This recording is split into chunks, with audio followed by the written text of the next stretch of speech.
intilganga tole yor deydi. Sandan harakot, mandan barakot deydi. Tirikchilikda ayb yo'q deydi. Halolmi?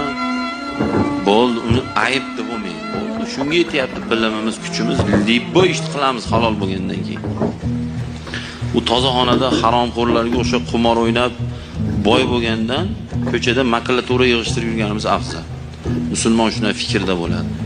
Yoki ana haromxo'r o'g'rilarga o'xshab nima misol janozada bittasini velosipedini minib ketsa, misol talpada bilmay gogoda bo'lib qoladi-yu. Janozada velosipedda yo'qoladi masalan. O'sha haromxo'r ham keladi janozaga. Ko'zi chamqaladi, turib saloti janoza deganda ular endi o'zini ishi-ku professional bo'ladi. Shunday bitta hojdadani velosipedni minib ketdi. Germanskiy bo'lsa $500. 10 minut. Shunday bitta bosadi, bitta rangni o'zgartiradi, olib chiqib sotadi $500.